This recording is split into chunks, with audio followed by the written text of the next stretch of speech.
Buenas tardes. En esta ocasión vamos a continuar desarrollando nuestros temas asociados al tema de hábitat en general, privilegiando, enfocándonos sobre el concepto del suelo y la importancia de la tenencia del suelo, como lo veremos desde una perspectiva de derechos. Esto está claramente vinculado a los conceptos que en otro momento discutimos sobre territorio, ciudad y hábitat, y donde veremos que el suelo se constituye en un elemento fundamental de ese hábitat, de esa ciudad y de ese territorio que comentábamos en su momento. Aquí nos interesa plantear dos puntos de partida. En primer lugar, las características fundamentales del suelo que lo convierten en un bien especial. Esa será la primera parte de nuestra discusión. Y la segunda tiene que ver cómo, desde un enfoque de derechos, la tenencia del suelo se convierte en un elemento fundamental del derecho a la vivienda. Veamos en primer lugar, ¿por qué decimos que el suelo es un bien especial? Bueno, aquí nos interesa enfatizar cuatro elementos, cuatro características particulares del suelo. Nosotros decimos que el suelo, como elemento material de la realidad, posee estas cuatro características. En primer lugar, el suelo es irreproducible. Es decir, nosotros no podemos producir más suelo del que ya existe. Siempre pensamos en situaciones muy excepcionales a esto, como por ejemplo el caso de Holanda, donde han sido capaces de secar una parte del suelo que estaba bajo el mar y por lo tanto ir creciendo como país. Es real, pero es una situación muy excepcional. Vamos a decir que en general en el mundo la cantidad de suelo que existe es fija y ya está limitada. Incluso cuando pensamos en las múltiples restricciones que hay para utilizar cierto suelo, nos damos cuenta que ese stock o que esa cantidad disponible de suelo es más y más limitada. Pensemos, por ejemplo, el desierto no puede ser utilizable, por ejemplo, para ir a vivir ahí. Y toda esa cantidad de suelo pues está restringida, está excluida, digamos, de lo que los seres humanos podemos hacer en él. En segundo lugar, el suelo tiene otra característica fundamental, que es ser inamovible. Es decir, nosotros no podemos llevar suelo de un lugar a otro. Y eso es una diferencia fundamental con prácticamente cualquier otro bien. Piensen ustedes, un vehículo, ustedes lo tienen en San Salvador y lo pueden utilizar de igual forma en Santa Ana o incluso, si quieren, en México. O hay gente que trae vehículos de Estados Unidos a El Salvador y el vehículo funciona igual. El suelo no podemos hacer eso. No podemos llevarnos 100 metros cuadrados de suelo de Antiguo Cuscatlán a Popa, por ejemplo. El suelo es inamovible, está fijo en un determinado lugar. Y esto es muy importante porque le da al suelo una característica esencial asociada a su localización. Una tercera característica del suelo que nos interesa enfatizar en este caso es que el suelo es, decimos también, indestructible. Es decir, a diferencia de otros bienes que son o que tienden a ser perecederos, el suelo nunca va a dejar de existir. A menos, por supuesto, que haya también una catástrofe impresionante que probablemente algunos pensemos, pero nuevamente estamos hablando ahí de situaciones muy excepcionales. El suelo como localización siempre va a existir y se va a mantener. Incluso en ese sentido, el suelo supera, digamos, la permanencia de las mismas edificaciones. Es más fácil que pensemos que una edificación, al cabo de un tiempo, usualmente muy largo, va a ser destruida, esa edificación va a ser reemplazada, va a ser sustituida por otra edificación, pero ella va a ser construida en el mismo suelo. El suelo va a permanecer. Y finalmente también nos interesa insistir en que el suelo es indispensable para las actividades humanas. Es decir, cualquier actividad que ustedes piensen que el ser humano necesita desarrollar, incluida la de vivir, y esto es muy importante puesto que estamos hablando y nos interesa el tema de la vivienda, necesita suelo. Es decir, nosotros no podemos hablar de la vivienda en abstracto.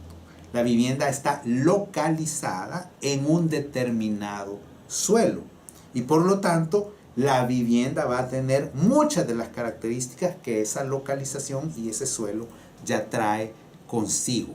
Como lo comentábamos hace un momento, es por eso que yo puedo tener exactamente la misma vivienda, con los mismos metros cuadrados, con las mismas dimensiones, con el mismo diseño, si ustedes quieren, en Ilopango y en Santa Tecla. Y sin embargo, la vivienda no es igual, porque la localización es diferente.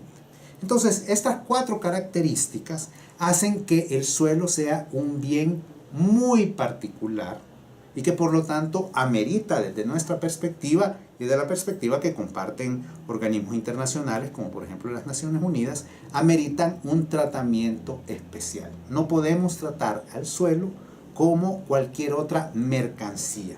Y esto nos va a permitir introducir un tema que iremos debatiendo en diferentes momentos, que es que por lo tanto el suelo no puede tener un tratamiento de mercado como lo pueden tener muchas otras mercancías, como lo puede tener una camisa, como lo puede tener un vehículo, como lo puede tener una computadora, como lo puede tener un teléfono celular. Porque estas características que hemos mencionado son particulares del suelo. Y esto nos va a llevar también a otra de las discusiones fundamentales cuando hablamos del suelo y que nos va a permitir entrar en el segundo gran tema que nos ocupa en este día, que es el de la tenencia del suelo. Y es que el suelo lo vamos a poder siempre entender desde 2 perspectivas en tensión, decimos, probablemente contradictorias y que generan mucho conflicto. Una perspectiva de uso, es decir, el suelo nos interesa por el uso que le podemos dar, y otra perspectiva que es la del suelo entendido como una mercancía, un objeto de interés económico, o la perspectiva, dicen algunos, de beneficio. ¿Por qué hablamos de estas 2 perspectivas como potencialmente contradictorias? Porque por un lado nos puede interesar a nosotros, sobre todo desde una mirada del uso, que el suelo es necesario, como comentábamos, para todas las actividades humanas, incluyendo la vivienda. Necesitamos suelo para poder materializar el derecho a la vivienda. Pero por otro lado, las características del suelo permiten, como algunos autores lo han afirmado, que el suelo se convierta en esencialmente un almacén de valor económico. Es decir, el suelo permite, por esas características de ser indestructible, por ejemplo, permite acumular valor económico. Y lo que a veces en el lenguaje coloquial denominamos una plusvalía. Y nosotros sabemos que el suelo va a tender a aumentar de valor en el tiempo. Entonces, esto nos plantea prácticamente uno de los elementos centrales del debate. Pasemos entonces ahora a comentar un tanto sobre el suelo desde una perspectiva de tenencia del mismo y sus implicaciones para el derecho a la vivienda. Como comentábamos antes, utilizamos aquí un enfoque de derechos, es decir, donde partimos desde la perspectiva que el ser humano tiene determinados derechos y dentro de esos derechos existe un derecho a la vivienda. Un derecho a la vivienda que está conectado necesariamente con otra serie de derechos que tenemos probablemente más claramente establecidos o que están reconocidos prácticamente desde la primera declaración de los derechos del hombre o los derechos humanos, diríamos más bien ahora, como puede ser el derecho a la educación, el derecho a la salud, el derecho al trabajo. El derecho a la vivienda permite materializar estos derechos, pero también permite materializar un derecho como es el derecho a un medio ambiente sostenible. Nosotros tenemos derecho a estar en un ambiente de una determinada calidad. Incluso todos los anteriores son derechos reconocidos explícitamente en la Constitución de El Salvador. Por lo tanto, el derecho a la vivienda nos permite que estos derechos puedan también ejercerse en un determinado momento. Hay cada vez también a nivel internacional un interés mayor por debatir otro derecho conectado a todos los anteriores, como puede ser el derecho a la ciudad. Es decir, la ciudad como espacio de interacción humana también ofrece la oportunidad de materializar todos estos derechos, incluyendo algunos derechos políticos, como puede ser el derecho a la participación en la toma de decisiones. Ahora bien, entonces, cuando hablamos de la tenencia del suelo, necesariamente estamos haciendo referencia a diferentes dimensiones que el suelo puede permitirnos para, otra vez, materializar ese derecho a la vivienda. Y aquí utilizamos la perspectiva que encontrarán ustedes también en las lecturas que tenemos asociadas a estas sesiones sobre el enfoque de derechos a la tenencia del suelo. Aquí ocupamos como referencia las propuestas de la Relatoría de las Naciones Unidas para el Derecho Humano a la Vivienda, que planteaba 10 principios para asegurar la tenencia del suelo o el derecho a la posesión del suelo, como se menciona en esos documentos. Vamos a enumerar los 10 principios, pero vamos a poner énfasis particular en 2 de ellos. En primer lugar, se plantea que para asegurar el derecho al suelo y a la vivienda es necesario reconocer diversas formas de tenencia del suelo. Y esto es muy importante porque, sobre todo de una ideología de mercado, se ha tendido a privilegiar como única forma de tenencia del suelo la propiedad privada individual, que es una de las formas, y es una forma que en diversos países, si quieren, ha tomado el papel preponderante, pero no es remotamente la única manera. ¿Qué otras formas estamos hablando de tenencia del suelo? Hablamos, por ejemplo, del alquiler. El alquiler es una forma de tenencia. Yo tengo una vivienda cuando estoy alquilando. Aunque no sea el propietario, yo puedo ejercer y estoy ejerciendo un derecho de tenencia de una vivienda. También los arreglos colectivos, que particularmente en una formación como la que estamos teniendo nos interesan. Es decir, las formas colectivas de tenencia son una manera de asegurar una diversidad más amplia de formas, digamos, de tener acceso al suelo. Un segundo principio tiene que ver con asegurar efectivamente a través de diversos mecanismos legales esas diversas formas de tenencia. Es interesante mencionar que incluso a nivel de la jurisprudencia salvadoreña de la Sala de lo Constitucional se ha reconocido que el derecho de posesión de la vivienda es y tiene el mismo rango que el derecho de propiedad de la vivienda y que el Estado debe procurar proteger la posesión de la vivienda de los ciudadanos salvadoreños. Por otra parte, también la relatora pone un énfasis particular en asegurar la función social de la propiedad. La función social de la propiedad, que es la manera en la que la propiedad es reconocida, por ejemplo, en la Constitución salvadoreña, significa o tiene diversas implicaciones. Por mencionar algunas, que debe prestarse particular atención a evitar la tierra ociosa o vacante. Es decir, que un propietario tenga tierra sin uso, de alguna manera va en detrimento de su función social, porque impide que la propiedad, que la tierra pueda cumplir con las funciones fundamentales que tiene en la sociedad.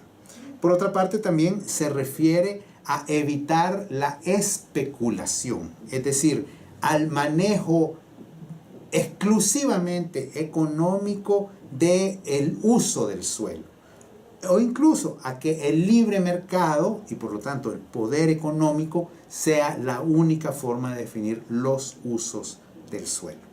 Luego se plantean otros principios que vamos a mencionar más rápidamente, como pueden ser el tema de privilegiar soluciones in situ a la hora de trabajar en asentamientos para poblaciones de menores recursos o en condiciones particulares de precariedad.